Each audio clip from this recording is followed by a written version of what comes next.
আল্লাহ বলেন কাইফা লাউ রাউনি, আমাকে দেখলে আমার এই বাগদি স্কুল মাঠের মানুষগুলা কি করত? ফেরেশতারা জবাব দেয়, আল্লাহ লাউ আন্নাহুম রাউকা, তারা যদি আপনাকে দেখতো, কানু আশাদ্দা লাকা ইবাদা, তারা আরো বেশি বেশি আপনার ইবাদত করত, ওয়া আশাদ্দা লাকা তাহমিদান ওয়া তামজিদান ওয়া আকসার লাকা তাসবিহা, আরো বেশি বেশি আপনার হাম পাঠ করতো, আপনার প্রশংসা করতো, আপনার তাসবিহ পাঠ করতো। এবার আল্লাহ ফেরেশতাদেরকে বলেন, মাযা ইয়াসআলুনানি, তারা আমার কাছে কি চায়? ফেরেশতারা জবাব দেয়, ইয়াসআলুনাকাল জান্নাহ, তারা আপনার কাছে জান্নাত চায়। আল্লাহ বলেন, হাল রাআউহা, তারা জান্নাত দেখছে? ফেরেশতারা কয়, না বাবু, তারা জান্নাত দেখে নাই। আল্লাহ বলেন, কাইফা লাউ রাআউহা, জান্নাত যদি দেখতো তারা কি করত? ফেরেশতারা জবাব দেয়, লাউ আন্নাহুম রাআউহা, যদি জান্নাত দেখতো, কানু আশাদ্দা লাহা হিরসা, তাহলে এই জান্নাত পাওয়ার জন্য আরো লোভী হইতো তারা। ওয়া আশাদ্দা লাহা তলাবা, জান্নাত পাওয়ার আশায় আরো তারা চেষ্টা করতো। ওয়া আযমা ফিহা রাগবা, জান্নাত পাওয়ার জন্য আরো বেশি আগ্রহী হয়ে যাইত। এবার আল্লাহ বলেন, বিম্মা ইয়াতাআওয়াজুনা, তারা কিসের থেকে পানাহ চায়? ফেরেশতারা জবাব দেয়, মিনান নার, তারা জাহান্নাম থেকে পানাহ চায়। আল্লাহ বলেন, হাল রাআউহা, জাহান্নাম দেখছে? ফেরেশতারা জবাব দেয়, না বাবু, জাহান্নাম দেখে নাই।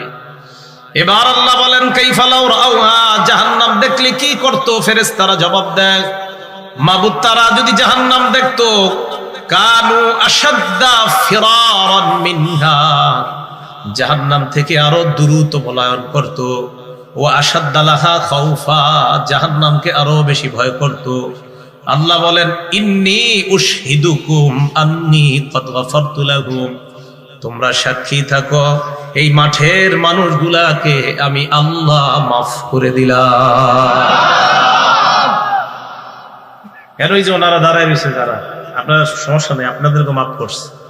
ওনারা যারা দাঁড়ায় রয়েছে, এক ফেরেশতা আল্লাহরে বলে, আল্লাহ ফুলানুন লাইসা ফীহি, ওই জায়গায় এমন এমন মানুষ আছে যারা মূলত ওই মজলিসের অন্তর্ভুক্ত না, যা আলী হাজা, এরা কোনো প্রয়োজনে আসছে, ওয়াজ শোনার জন্য আসে না, এমনি আসছে। আল্লাহ জবাব দেয়, হুমুল জুলাসা উলা ইয়াশকা জালিসুহুম, ওইটা এমন একটা মজলিস, তাদের পিছনে আইসাও যারা বসে তাদেরকেও মাফ করে দে। বসা শব্দটা আইছে, তুই জন্য একটু বসা যায়, আসেন, বসা শব্দটা আইছে, হাদিস কি আসছে? বসা। তো যেহেতু বসা আসছে, ভলান্টিয়ার ছাড়া যারা আছেন একটু বসা যান, এরপরে আবার প্রয়োজনে উঠে যায়, অন্তত গুনাহটা মাফ করা নেন। হাদিসে আসছে যে হুমুল জুলাসা লা ইয়াশকা জালিসুহুম, এরা এমন বান্দা, তাদের পিছনে যারা আসবে, আইসা বসবে, আমি আল্লাহ তাদেরকে মাফ করে দিলাম।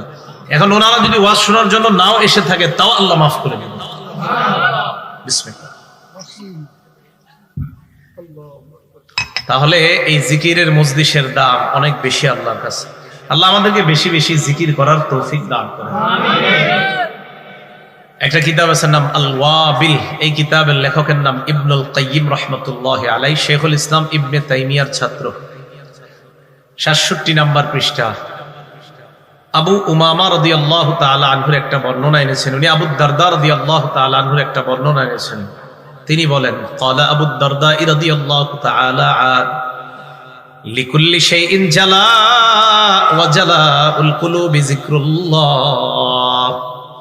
আবু দারদা বলেন, প্রত্যেকটা জিনিসের একটা উজ্জ্বলতা আছে। স্টেজের উজ্জ্বলতা বর্তমানে এই বাতিগুলা, মাঠের উজ্জ্বলতা, আশেপাশের লাইট গুলার কারণে এই মাঠের উজ্জ্বলতা, আসমানের উজ্জ্বলতার নাম চন্দ্র, নক্ষত্র, সূর্য। আবু দারদা বলেন, প্রত্যেকটা জিনিসের একটা উজ্জ্বলতা আছে। ওয়া জালাউল কুলুবি যিকরুল্লাহ, অন্তরের উজ্জ্বলতার নাম হলো আল্লাহর জিকির করা। যত বেশি জিকির করা হয়, ওই বান্দার অন্তর তত বেশি উজ্জ্বল আল্লাহ বানায় দেয়, উজ্জ্বল। তাহলে আপনারা বলেন তো, অন্তরের উজ্জ্বলতার নাম আল্লাহর জিকির। বলেন, অন্তরের উজ্জ্বলতার নাম আল্লাহর জিকির করা। এই আল ওয়াবিল কিতাবের ৭১ নাম্বার পৃষ্ঠা, এই বর্ণনাটা গেল ৬৭। এখন যেটা বলবেন ৭১। ইবনে তাইমিয়া রাহমাতুল্লাহ আলাইহির বক্তব্য, তিনি বলেন, আয-যিকরু লিল কলবি মিসলুল মাই লিস সামাকি। উনি বলেন,